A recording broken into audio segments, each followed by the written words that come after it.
Hi everybody, welcome to week 3. So just to wrap up what we did last week, what we learned about characterization and Mixamo. So I showed you how to download the character.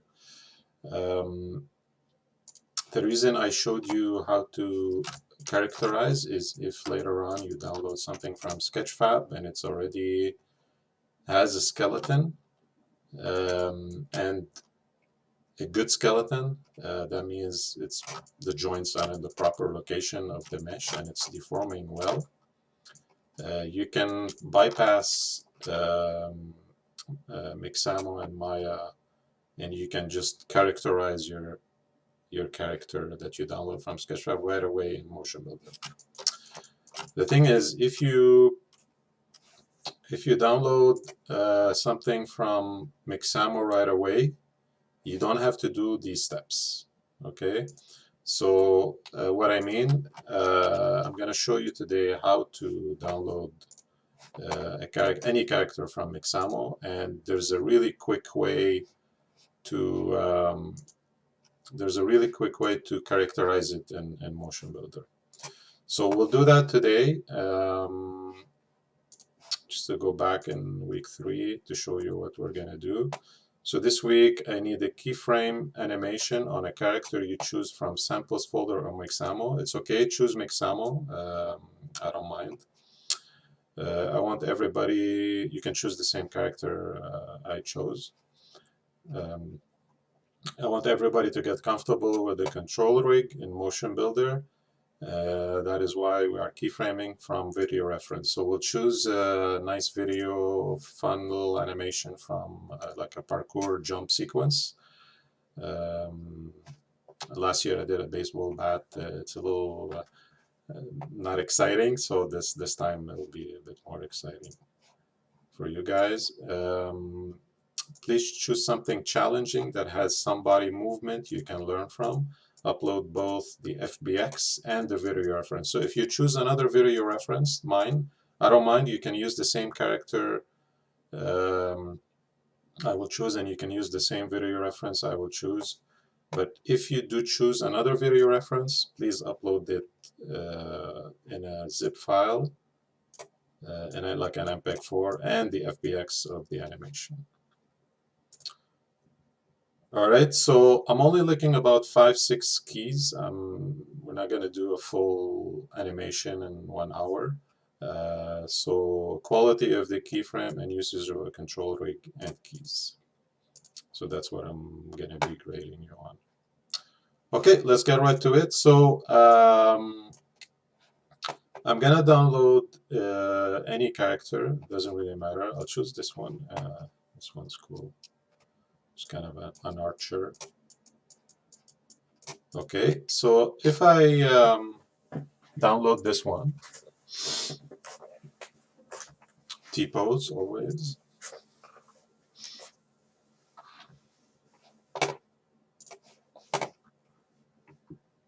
I'll go in my downloads. I'm going to move it to the proper location, which is D. D for you, B for me.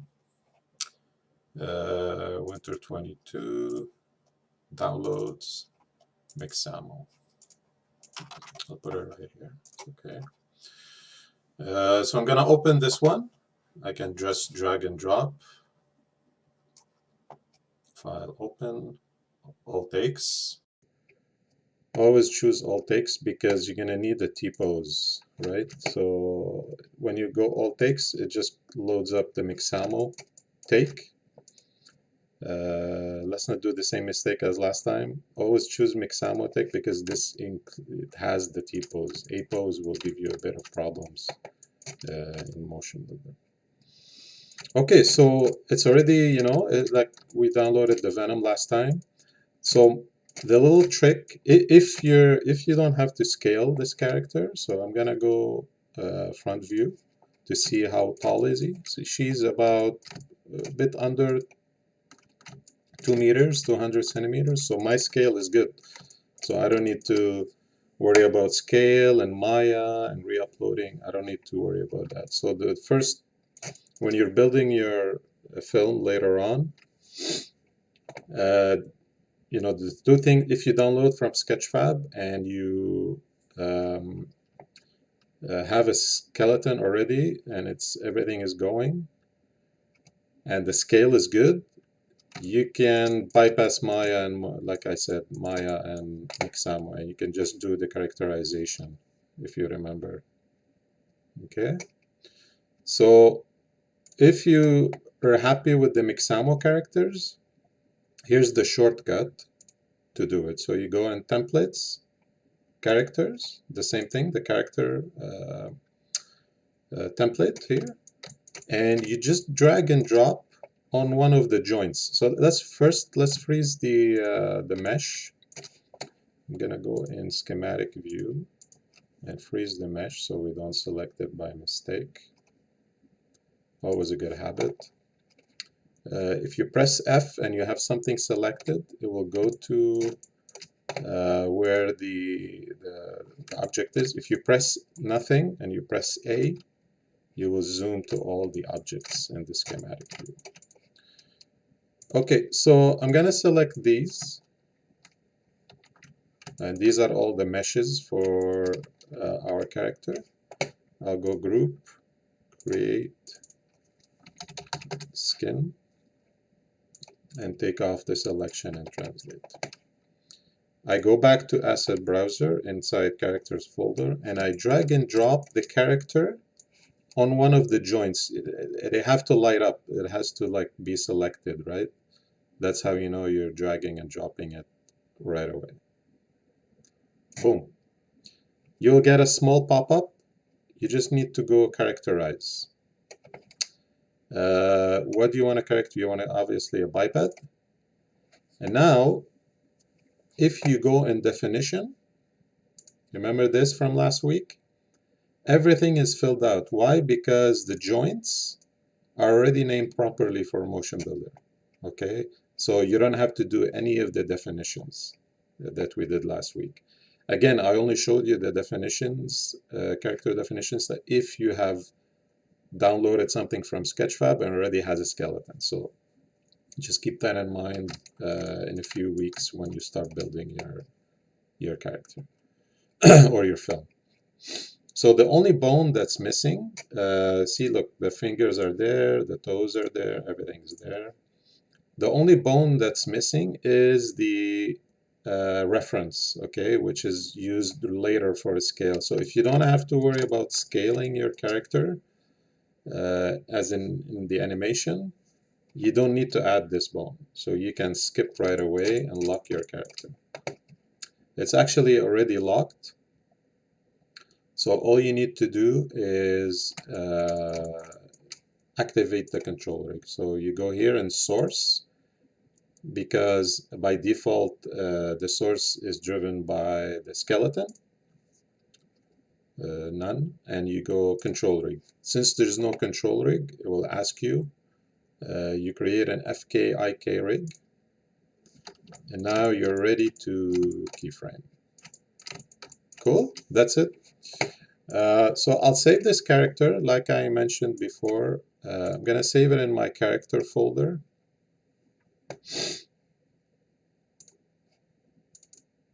We'll keep Erica Archer. That's okay.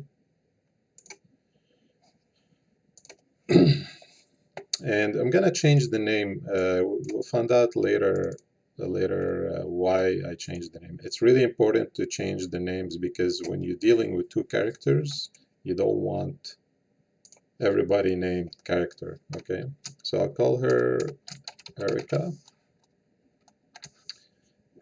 And as you can see here in character, it changed the name. And the control rig as well, I'm going to name it to Erica control rig. Okay, so Erica. You'll find out later assignment why I'm doing this. It's really important. So here now we see in the drop down we have Erica and we have Erica control rig. So if you have another character like Venom or something else, it will show up here as well with a different name. Okay, so I'll save this again. So now we're ready to animate. Pretty much ready, you know, everything is ready to go. Okay. So the reference I'm gonna choose is this guy. If you type in on YouTube "late for work parkour run" and go to 1:34, you will see this cool sequence. I chose this sequence mainly because it's a side view. A side view is the best view for animation because it shows you the silhouette, it shows you the poses, it shows you the arcs of the body, what is it doing. So this is the sequence. We're just going to keyframe the jump itself, okay? Just like 4 or 5 poses. That's it. Anticipation, jump, and maybe just touching the ground. We'll keep it really simple. So in YouTube, you can keep working with YouTube, or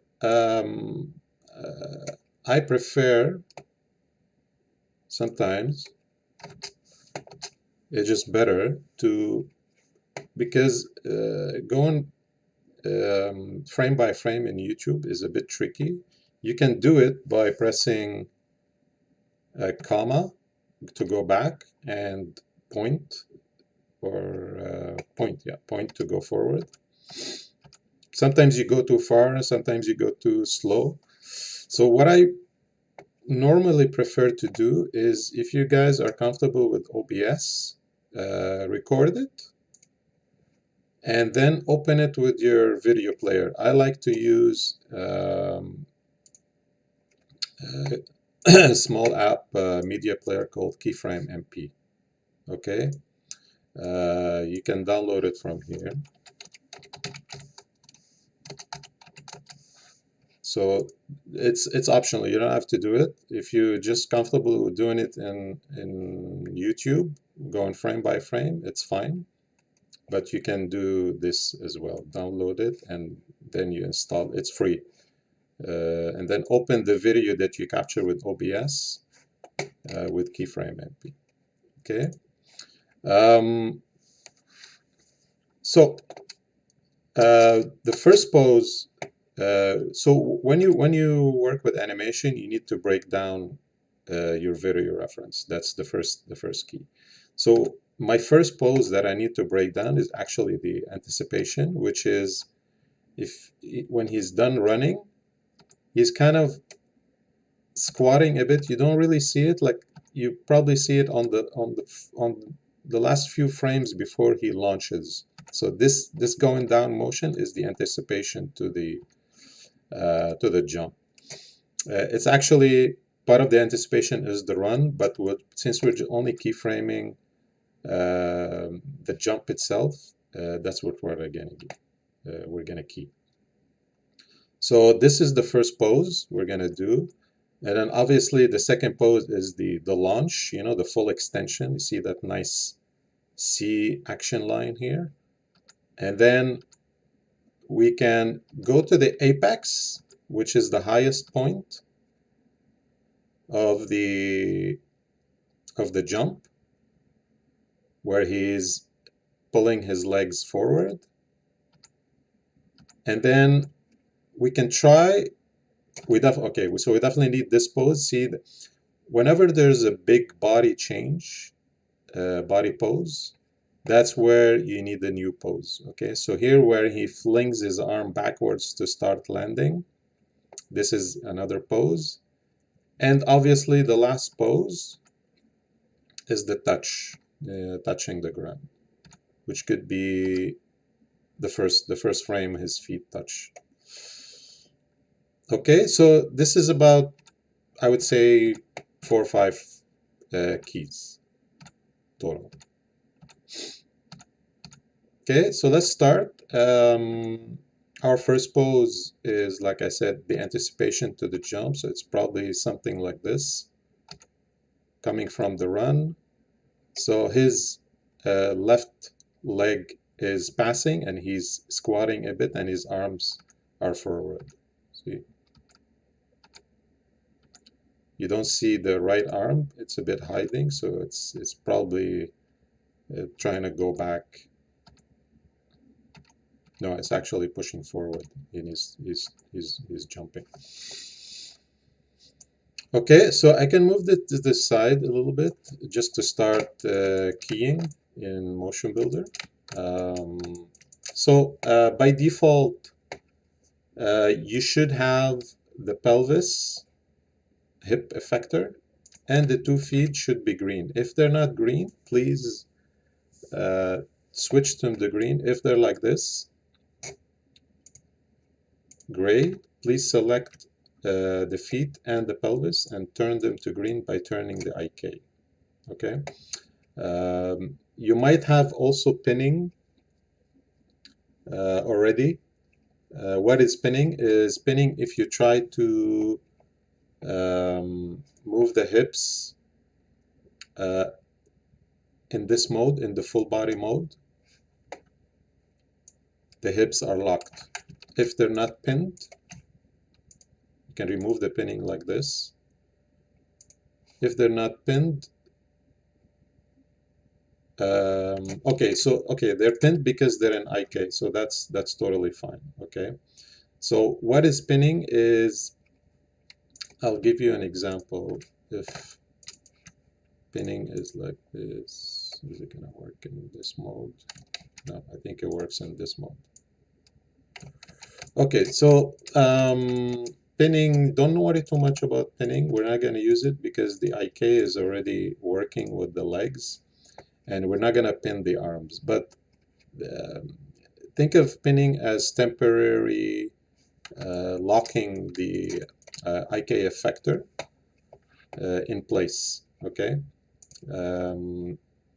For this exercise, we're only going to work probably with full body. If you remember in the overview, the difference between full body and body part is in full body, you're putting a key on all the body parts. And in body part, you're only keying what you have selected, which is like the head and neck, or the left arm or the right arm. Okay. What else? So before we start keying as well, make sure you're in 30 frames per second here, and you want to have snap-on frames. Okay. Otherwise, if you don't have snap-on frames, you will probably keyframe between the frames. So I'm going to change my last frame. This is your first frame, 0, and your last frame is 1, so they will only have 2 frames now. So I'm going to just type in 30, so we'll have a second of animation to work with. So please make sure you have snap-on frames on, because if you don't, see, you won't snap to the frames. See the differences here? When we advance, we're advancing between 0 and 1. So you're probably going to keep between 0 and 1, which is not recommended. Snap-on frames, and we can start keyframing our first pose. So because I'm working with one screen, I'm going to make my screen a little smaller so I see my pose in the video. Okay.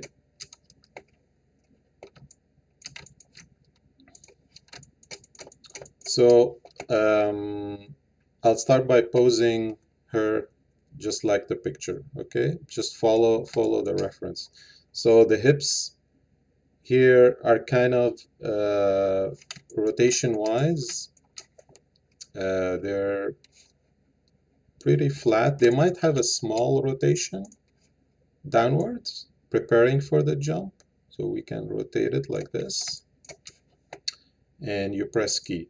The shortcut to key, we just created a full body key here. The shortcut to key is K. Oh, we just lost the keyboard shortcut. I'll just activate it so you guys can see it normally. Okay, it's back.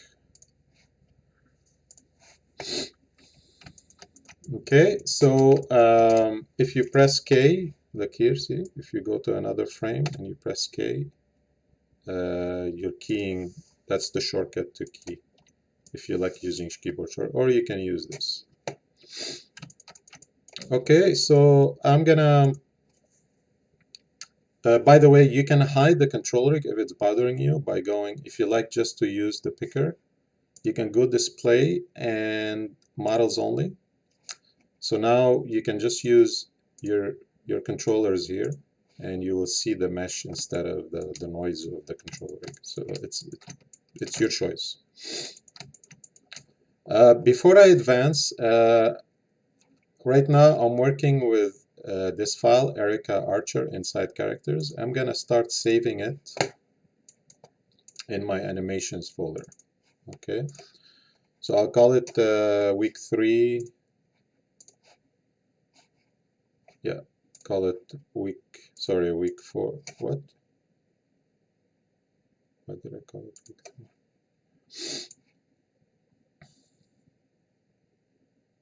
Oh yeah, okay. It is week 3. So I made a mistake last time. I called it week 2. So it is week 3. Animation or control rig.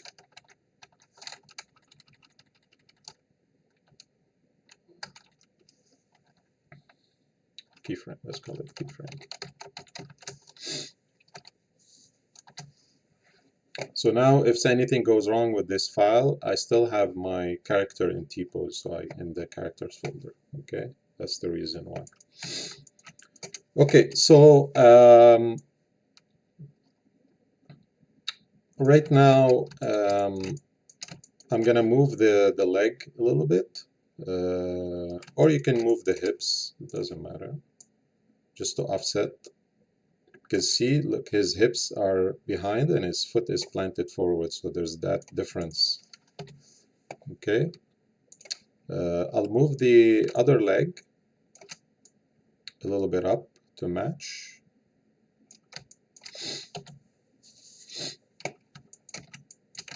And I'll move the spine. So if I remember these circles here, these are the effectors, IK effectors. So when you select them and move, you're actually moving everything that's connected to the effector, which is the spine and the arms, right? So if you can see here, he's kind of moving all the spine bones. Same thing with the arms. When you select the arms and move it in, you can move it on one axis or at a time, or you can select this little thing here. It's like a kind of a 2D plane, and then you move it on that plane, on that angle. Okay. You can also move this with this plane, this yellow one. This yellow one here is always parallel to the screen. So wherever you move, you rotate your viewport, it will animate. It will move with that parallel to where the camera is looking.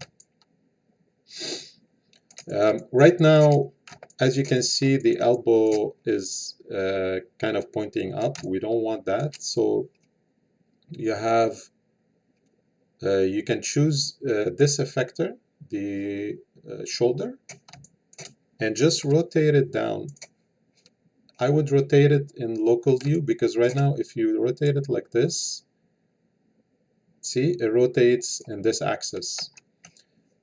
When you're dealing with bones, you have two options. You can rotate, sorry, when you're dealing with the control rig, you can rotate with global axis of the world, or you can rotate with the local axis of the bone.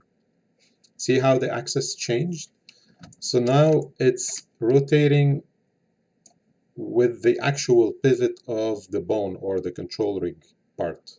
Okay, I'll do it again so you see the difference. See, this is the world axis, which is this here, what you see here. See, it's XYZ. I'll choose the, see, it matches every time you rotate, it matches what it looks like. If you rotate or switch to local, this is the actual pivot of the bone and the control rig. So you have options to move and rotate the bone. You have these two axes to work with. So we can rotate this down to get the elbow down.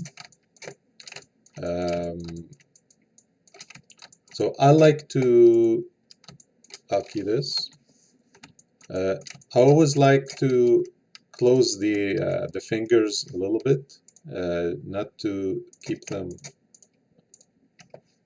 in this, how can I say, T-pose shape. So if you go in this section here, the little arrow on each hand, you have the option to select the finger effectors. Okay, and what do? You can multiple select and just rotate them in a little bit, just to get a kind of a natural curve of the, oh boy, that's gonna crash. I'm gonna pause just in case. All right, we're back. Sorry about that. Just Motionbuilder decided to crash on me. So I lost a bit of work on the spine. That's easy fix. So I'm gonna put everything back. I'll put everything back where it was. Key. I'll bring this down and rotate in local.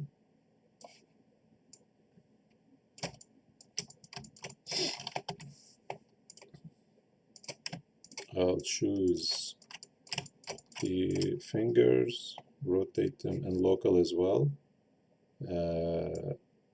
Highly recommend it in local, because if you don't do the fingers in local, there will be, I'll show you what that looks like. So if you choose to do it in local, it's gonna rotate with the axis of the fingers, you know, with the joints. But if you do it in global, you kind of, sometimes you break it, depend on the axis, right? So highly recommend it for small joints like this to rotate with local. I'll show you a little trick too. You can actually you can copy paste some poses on other parts of the body.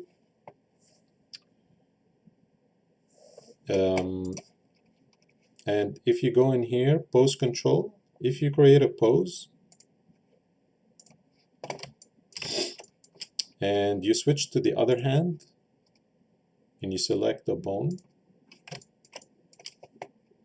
and we need to switch, because we just want to copy paste the pose of the fingers, we need to switch to body part momentarily, so just temporarily. So switch to body part, make sure mirror is on, and copy the pose. So what happened just now is you create a pose from this and you copied it over to the other side with mirror on.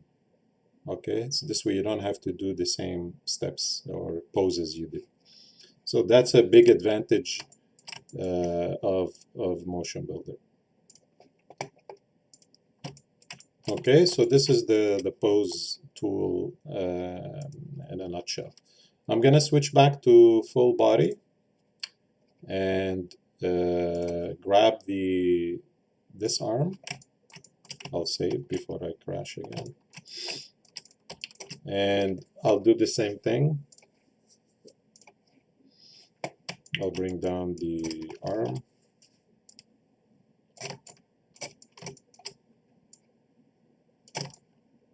So it's a little bit forward. No, I think I lost the leg key as well.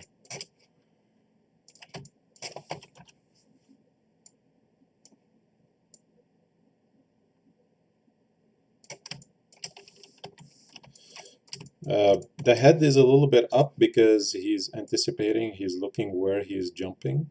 So just select the head effector and just do a little rotation as well. I seem to have lost the key on the other foot. I'll take that and push it up. Looks like he's a bit crouching more than what I have, so I'll just pull him down a little bit and maybe backwards a little bit just to match what I have there in the video. Okay, I always like to look at it from more than one angle, so it looks good here, matches, but when you're standing on one leg, your weight, your body is, there's a body shift, weight shift. So you need to be, your whole body needs to be on one, the planted foot, basically, right? So I like to just move the hips to where the planted foot is, okay? Just a tad, not enough to make her off balance. Okay, so we're good to go to the next frame. So we'll count how many frames are we advancing because that's important for timing. Okay, so this is our first pose.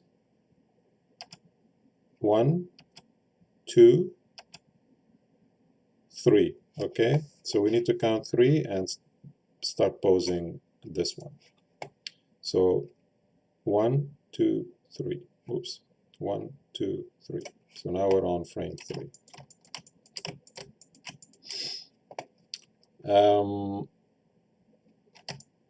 Same thing. Let's do some posing.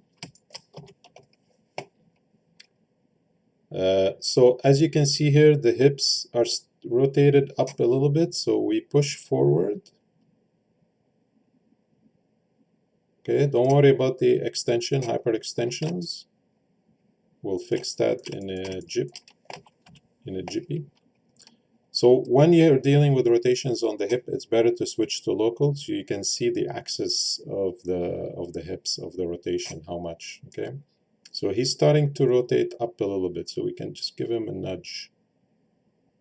Your cue is the the belt line or the top the belt. Might be too much. It's okay. Something like this. So we're gonna need to fix the foot. So if you go in the toes and you try to rotate, it doesn't work. Okay, so what you need to do is you need to rotate just like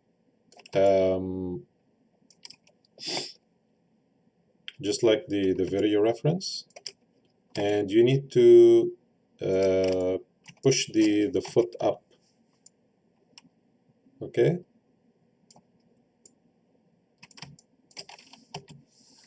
so now if we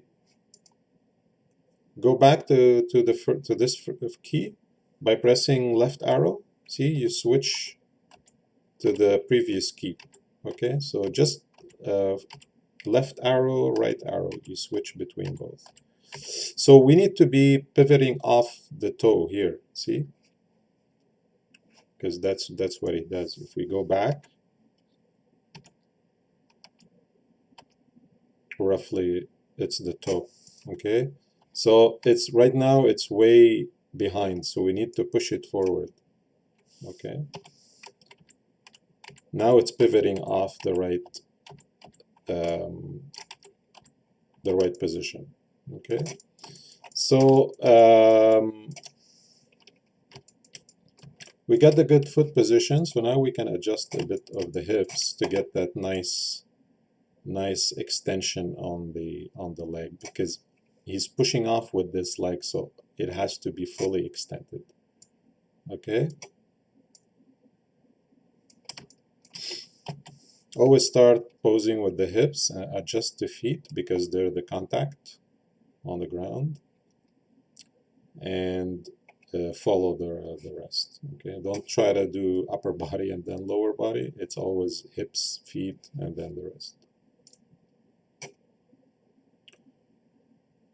So we can adjust the other leg. So he's actually using the hind leg to push off as well. So he's putting all his energy. He's pushing off too with the. He's pushing off with this, but he's pushing his weight forward with the other leg, right? So he can go forward. His pose is good. It's actually going a little bit too much to the side. So what you can do is you can rotate in local. You rotate it outward a little bit, and then adjust the position after. See, and now if we see, it goes. It has to go in a straight line because he's pushing forward. We can adjust the hips a little bit because now, as he's pushing, his weight should be centered. It shouldn't be sideways. So now, look at the spine. The spine is tilting backwards, kind of, okay? Because as he goes forward,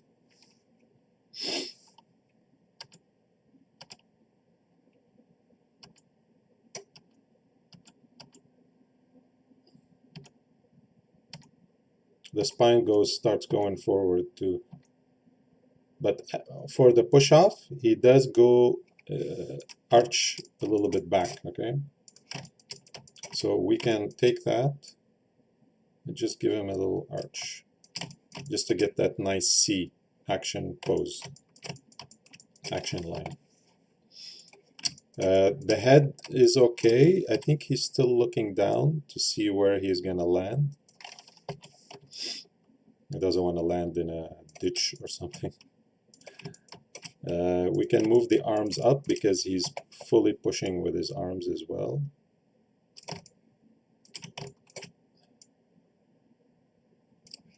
We can rotate. I think the elbow is a little bit inwards, so we can select the shoulder and rotate. I forgot to mention too in the beginning that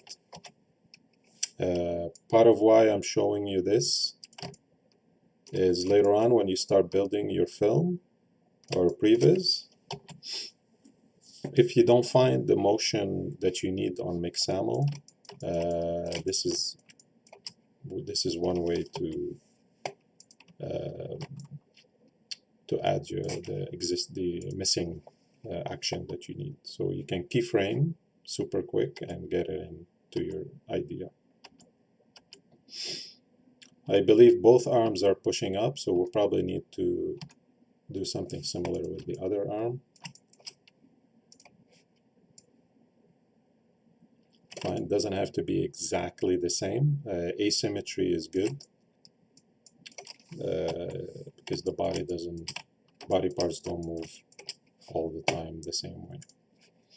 Okay, so now we can go to the next pose, which is, I'm gonna try the apex. We'll try the apex pose. So the apex pose is the highest, you know, the curve of the jump is something like this, right? So imagine the hips are traveling like this. It has a nice C and then lands. So the apex is the highest point. So I would say,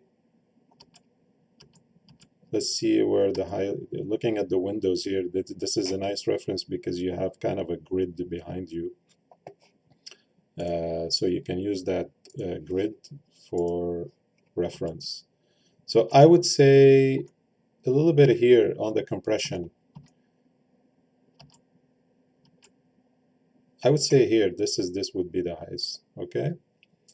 Uh, the reason I chose this pose too is when you jump, you have the full extension here, and then you have a compression here, just like a bouncing ball. So stretch, compress, squash, stretch, squash, stretch, and then squash, okay? So that's probably the best pose for squashing, and it's at the highest. Because here he starts stretching again. This one.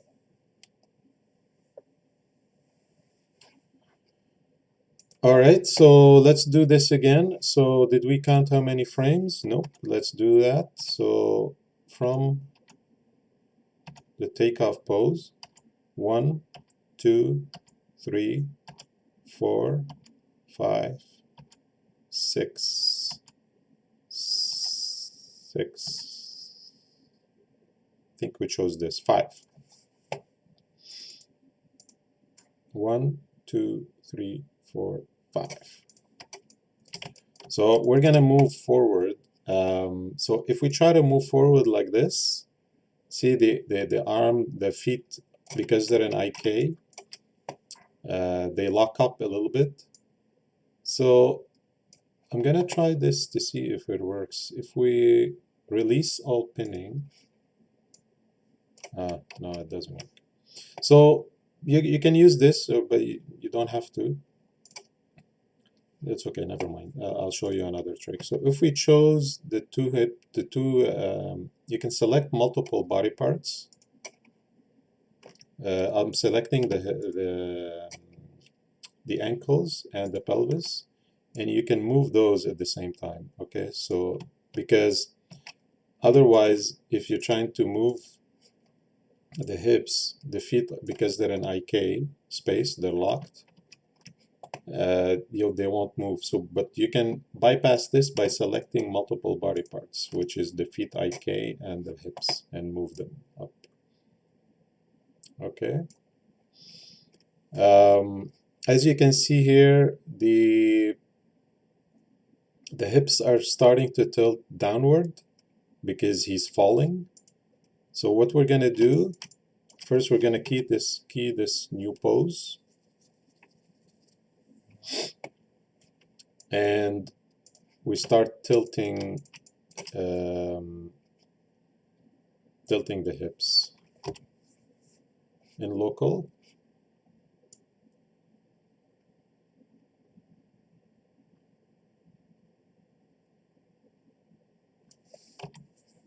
Not too much. And the right leg is starting to extend, and the right leg is following after the extension. You can see already something like the knees or the thighs are kind of gonna go inside each other, so we can open it up by selecting the hip and just open that up a little bit so he can get a bit more space for the legs.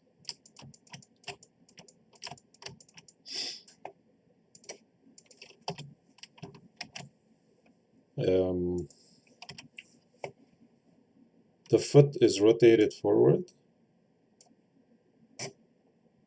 If I look at the reference, and the spine is starting to bend forward so he can start falling. So we can start rotating him forward. You can rotate him or move him a little bit.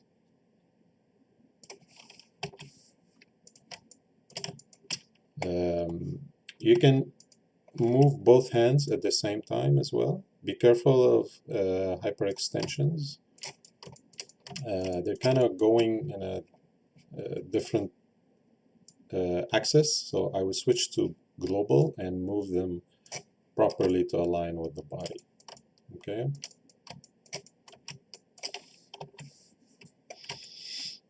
They're pretty extended, so I'll just choose the other arm and move it forward a little bit just to get a bit of extension on it as well. I think the head is okay. I can just rotate it a little bit. That looks all right. So let's see what we have.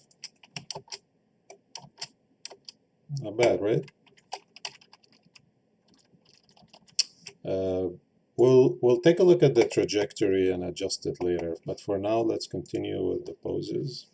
So the next pose is probably when there's a big change in posing. So this pose as he's falling is really an important one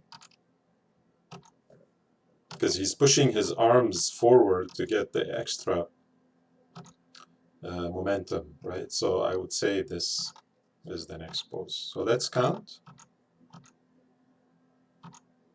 I believe from here, 1, 2, 3, 4, 5, 6, 7. Save.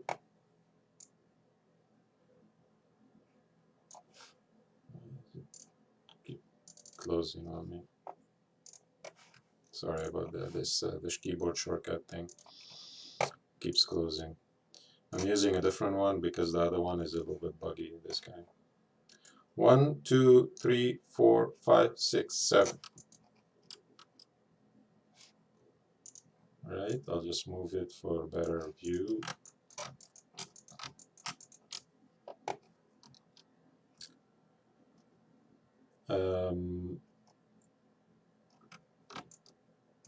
We need to do the same trick. We select the hips, sorry, the ankles and the hips.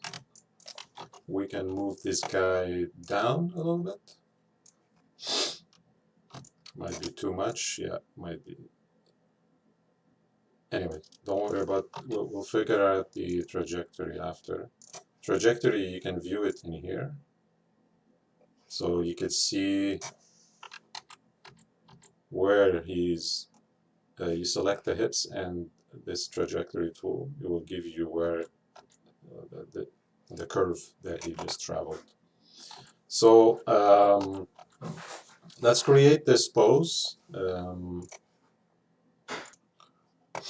All right, so this is how we see the trajectory. Let's hide it for now. We don't really need it. We can look at it once we're done with the last pose. So we got so far 4 poses. And here you can see the hips kind of rotating back a little bit.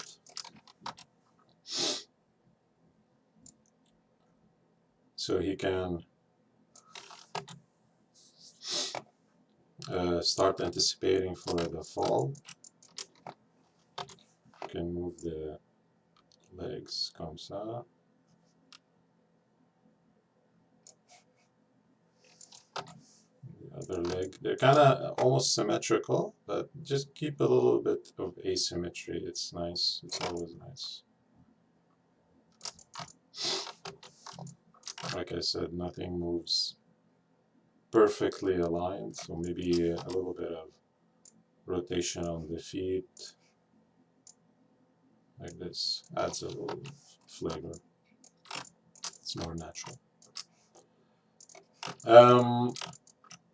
The spine is a little bit more bent, is anticipating for the landing, and the arms are fully backwards. Okay, so what are we going to do? We can select both and just move them backward. Got this.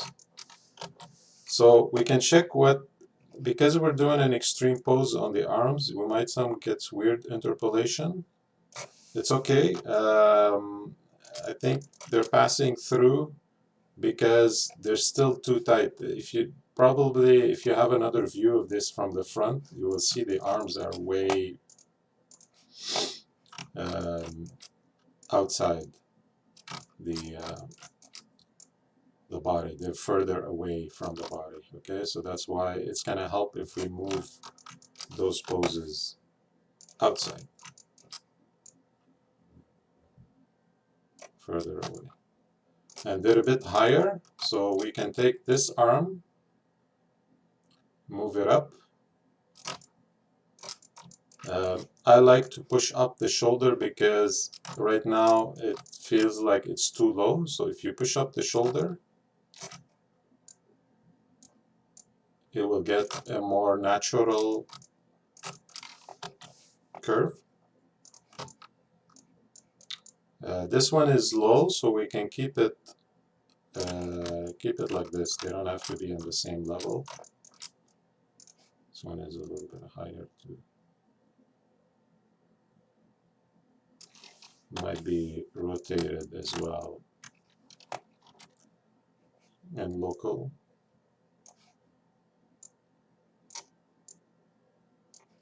You can get a better one. Cool. So boom. It's still passing through. So this is where if you go in body part here and you can fix this, right? So you can take this arm and just in between the frames, just fix it. See the difference between I think I know why it's breaking up. It's probably the curve on the arm we need to fix. So it's too much to cover. Okay, try to fix it like adding another body pose here. Let's see. Yeah, that's the easiest way to fix it. I don't want to go too much detail with the curves.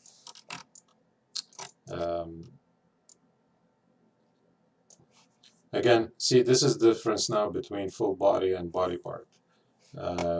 If you choose another body part here where it has the green keys, there's no keys because we just keyed only the left arm. Okay, so I'll switch back to full body to finish up the last pose, which would be the first contact on the ground. So 1, 2, 3, 3 frame. 1, 2, 3.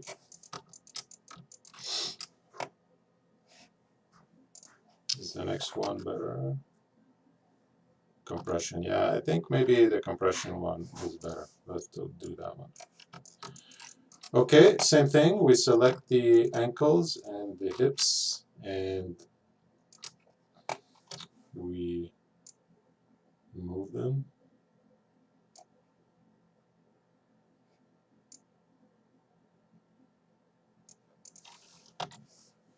In full body, make sure it's a red key, because if you switch before to body part, you need to switch back. Okay, so now we can make the feet flat on the ground. If you're having a hard time knowing if you're passing through the ground, this is really important. I forgot to mention this. I didn't put a plane because we're doing kind of a jump, so there's not a lot of contacts except the first pose and the last pose. So, quick tip, if you go in templates, elements, plane, and just drag a plane to the Motionbuilder file. If you right click on it, 0, all, we'll put it in the center of the world with the translation and rotation at 0. And just scale this guy, okay? So what we're doing here is we're creating a floor so we know how much the feet are passing through, okay? So that's the only advantage. So we create a group so we don't keep selecting it. by mistake. I'll create a group.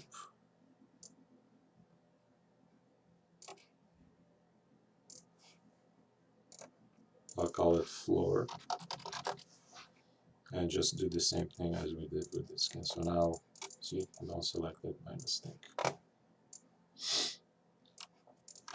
Okay, so now if I'm moving the in world, we can move in world. Is better for the feet. If I move in world and I pass through the floor, I know instantly how much I'm passing through. Okay, so create a plane. It helps for the first and two last poses. Or if you're keyframing something completely different with a lot of foot contacts, that's the best way. So I want to show you a little example of pinning. So right now, if I try to move the foot backward, the IK takes both translation and rotation and moves it. There's a way to keep the foot flat. So if I put rotation pinning on, see, this is what happens without pinning. If I put rotation pinning on this ankle and I move it back, you have a different way of moving the object. So what I just did is I told Motionbuilder on this effector, keep the rotation of the foot as it is now. Okay. So when I move it, it stays flat to the ground. Okay. So that's the advantage of pinning. Same thing with the other foot. Let's say for some reason I wanted to keep this rotation of the foot and just move it with keeping that rotation. I pin it and I move it. See? Otherwise, if I don't use pinning, see, it will rotate with the translation because it's updating the rotation of the foot at the same time. So that's the advantage of pinning. That's how you can do it. Same thing with the translation. You can pin the translation and move other body parts. Keep that in mind. So I'll do the same. This foot is a little bit behind. So look, I move it here, I pin it, and I keep moving it after, and it's going to stay flat. That's the advantage. I believe his legs are a bit open on the landing because he's absorbing all that gravity. Same thing, I pin it. See, if I don't have pinning and I rotate it this way, it's rotating on the outside.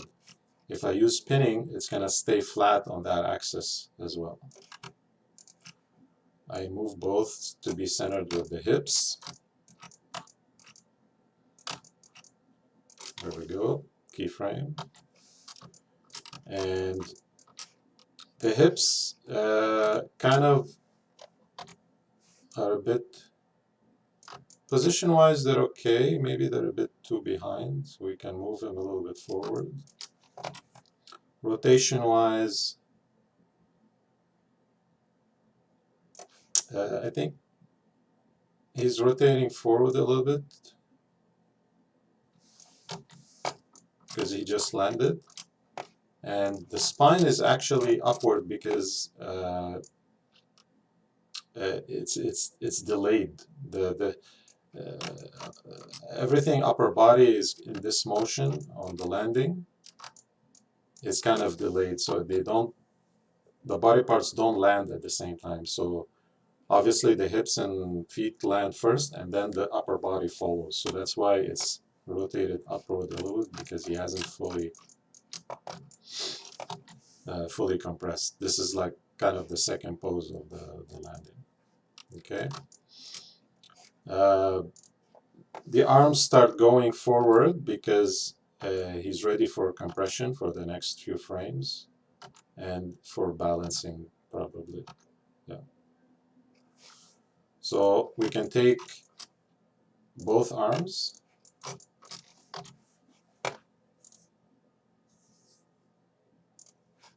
and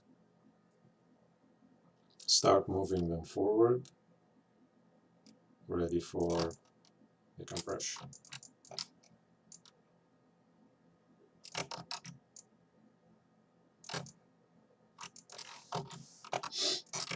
I think this arm is okay, but this arm is kind of having some trouble. I think it's probably the shoulder. Just want to see what's going on. The shoulder is way too low. I don't know what happened. Okay, there's a lot of hyperextension, so we need to fix that, make it a bit more relaxed. I think both are backward. And closer to the body, because he's ready to start running afterwards. Okay, so let's see what that looks like. I feel like he could jump further, right? So let's look at the trajectory now. The beginning is okay, but his forward movement is very short. So what you could do at this point is you can use the trajectory to know how much you can move him forward, okay? So what do? We select, deactivate the trajectory, we select the hips and the ankles, and we just move this pose forward a little bit. And then we move the next one because he's gonna land. He has to land further.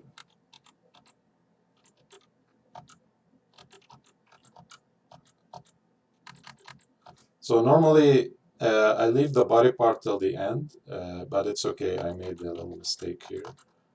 But you can see him already moving way better.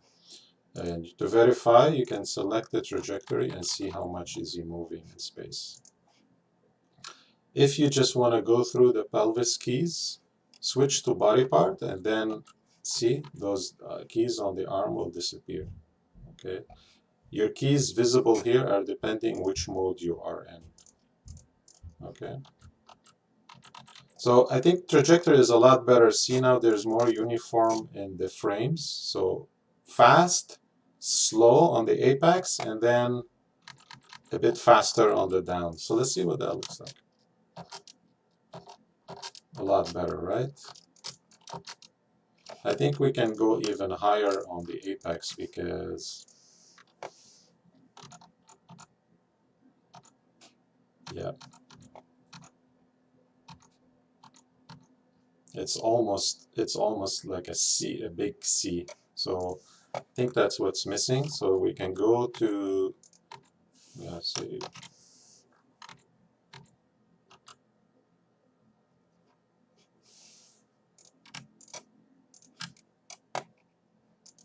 in global.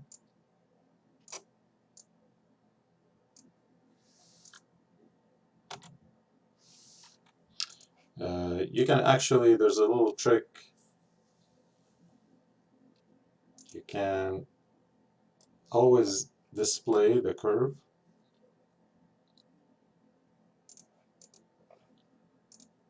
No matter what you do. And you can clear on this one, clear all. And you can set it on this one only, okay? It displays it again, okay, that's fine.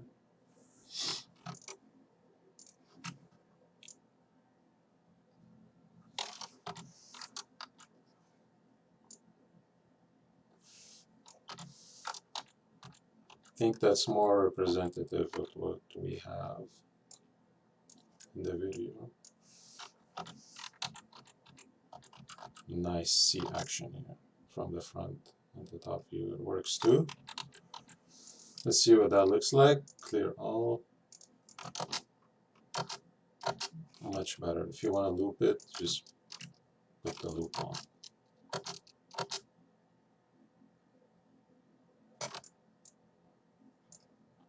There you go. Cool. That's it. I'll stop right there. It's about an hour, so please save your file, week 3 keyframe, and upload to Mixamo. Sorry, to Moodle. If you use another video reference, please include it in there as well. You probably need to capture it with OBS and just send me a snippet of the section that you used. But please use the same character if I don't mind at all. Okay, so that's it. I'll see you guys in class. Bye.